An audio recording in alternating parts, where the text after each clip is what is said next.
En medio de la crisis migratoria en el norte, esta semana comenzó a regir el estado de excepción en 4 provincias fronterizas, un mecanismo que se aplica en paralelo a la nueva ley de migración. Vamos a analizar esta situación, lo que ha pasado en los últimos días, y por eso estamos en contacto con el académico de la Universidad Católica de Valparaíso y miembro del equipo de la Corte Penal Internacional, Juan Carlos Manríquez. Juan Carlos, ¿cómo le va? Bienvenido a CNN Chile. Muy buenas tardes, muchas gracias a ustedes por la invitación. Juan Carlos, vamos analizando lo que ha sucedido en los últimos días. ¿Qué está fallando en la frontera norte? Porque pese al estado de excepción, igual hemos visto y nos hemos enterado de que en los últimos días han ingresado grupos grandes de migrantes de manera irregular, pese a la presencia policial, pese a la presencia militar. ¿Qué está fallando en el norte? Mire, lo primero es que este es un tema sistémico que supone cooperación y asistencia jurídica mutua entre los países y entre los gobiernos. La migración es un problema complejo que puede tener múltiples razones, políticas, de persecución, problemas económicos, cuestiones de clima político interno y otras que se van entremezclando. Claro. En este caso en particular, en nuestro sistema, es bien difícil poder evitar estas migraciones tumultuarias, porque el estado de excepción constitucional que está rigiendo permite que, a defecto de la policía, de la PDI particularmente, y de carabineros, temporalmente el ejército pueda tener labores de control del orden público o dictar un alto, detener a las personas, pero para ponerlas a disposición, a su vez, de las autoridades administrativas y judiciales, quienes podrían, según la nueva terminología, reconducirlas, Juan Carlos, o bien esperar a que... ¿Sí? En ese sentido, entonces, ¿faltan más funcionarios, por ejemplo, de la Policía de Investigaciones, que tienen mayores facultades en casos como estos? Esa puede ser una solución, pero por otra también supone, repito, un control sobre los flujos migratorios y también acuerdos políticos que permitan diferenciar claramente de qué tipo de grupo de migrantes estamos hablando. Si efectivamente se trata de personas en situación de especial vulnerabilidad, o bien se trata de personas que están siendo traficadas por mafias destinadas a la inmigración ilegal. En ese caso, algunos pueden ser víctimas de esas organizaciones y otros pueden estar coludidas con ellos, de tal manera que supone también una labor de inteligencia internacional, que muchas veces no se plantea. Y por último, efectivamente, la PDI puede tener en algunos aspectos mayores facultades y experiencia que la fuerza militar, particularmente por su pertenencia a Interpol, en la cual, plataforma en la cual le permite entonces transferir información, analizarla o compartirla. Juan Carlos, ¿usted está de acuerdo con lo que sostiene, por ejemplo, la jefa regional del Instituto Nacional de Derechos Humanos, jefa regional de Tarapacá, cuando dice que nadie sabe aplicar estas modificaciones a la ley de migraciones? ¿Existe en el terreno, cree usted, un desconocimiento sobre esta normativa? Mire, lo que pasa es que la normativa es bastante nueva y se superponen distintas capas. Las reglas del derecho internacional humanitario, del derecho internacional de los derechos humanos, las reglas de los conflictos internacionales que pueden tener efectos penales, por ejemplo, una represalia con uso de armas, más allá del uso de la razonable de la fuerza o las reglas de uso de la fuerza, que pueden terminar en el fondo ante incluso la Corte Penal Internacional. De tal suerte que, además, eso concordado con la nueva normativa nacional, se va produciendo un ajuste interpretativo, donde quizás es un poco violento decir que nadie sabe cómo aplicar la norma. Probablemente está en esa etapa de comprensión, de internalizarla y de poder determinar cuáles son sus extensiones.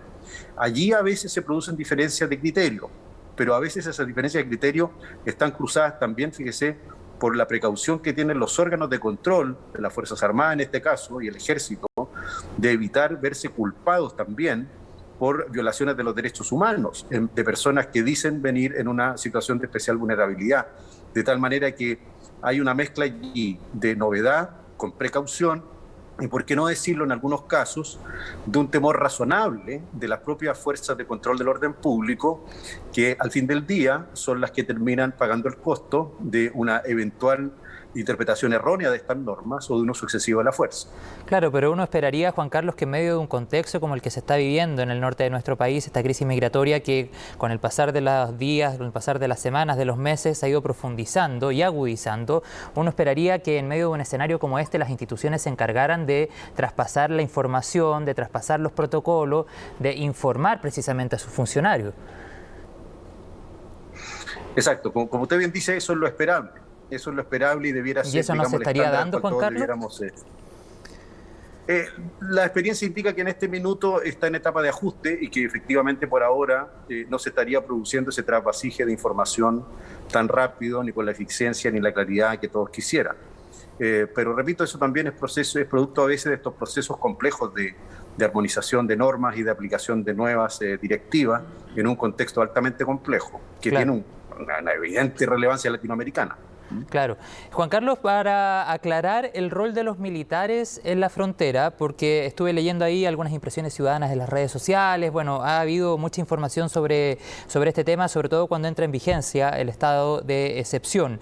¿Cuál es la función o cuáles son las facultades que realmente efectivos militares o funcionarios del ejército tienen en la frontera? Es bueno aclarar ese punto para que las personas también que nos están viendo tengan la información y sepan hasta qué punto el ejército puede efectivamente ayudar en una crisis como esta.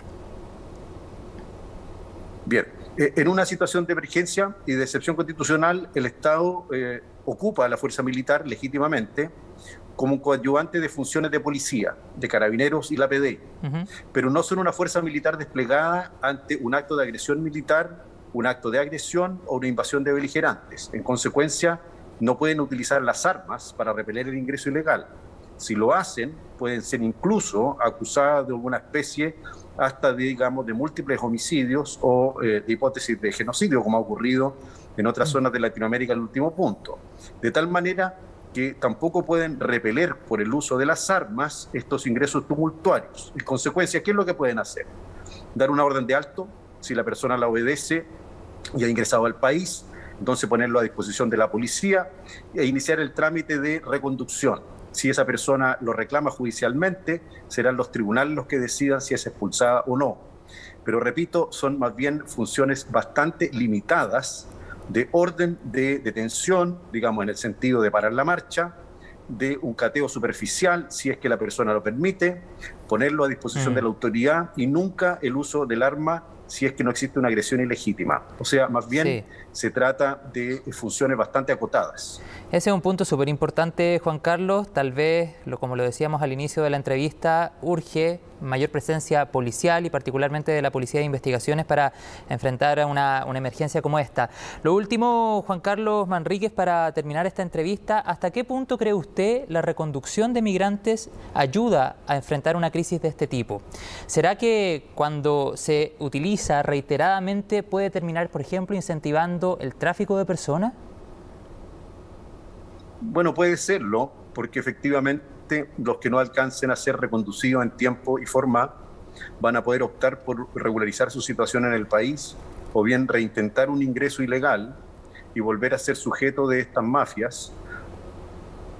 Y en otros casos también la experiencia indica que estos procesos migratorios tumultuarios a veces se utilizan como represalias políticas de terceros estados para enviar a esos otros estados a personas, comillas, que internamente esos terceros estados no consideran apreciables. O sea, en el fondo es una manera de contestar también políticamente lo que algunos entienden es la intromisión en sus asuntos personales, como ocurrió, por ejemplo, en su época con Cuba y Estados Unidos, y ocurre hoy día en otras fronteras del mundo. Vale decir, es también un acto, a veces, de hostilidad política, en el cual se malutiliza a personas en situación de vulnerabilidad como verdaderos instrumentos para provocar efectos políticos. Juan Carlos Manríquez, académico de la Universidad Católica de Valparaíso, también miembro del equipo de la Corte Penal Internacional. Muchas gracias por su tiempo con CNN Chile, que esté muy bien. Muchas gracias a ustedes, buen fin de semana. Bueno, nosotros vamos a hacer un alto en las noticias, nos reencontramos más adelante, por cierto, como siempre, en la pantalla de CNN Chile.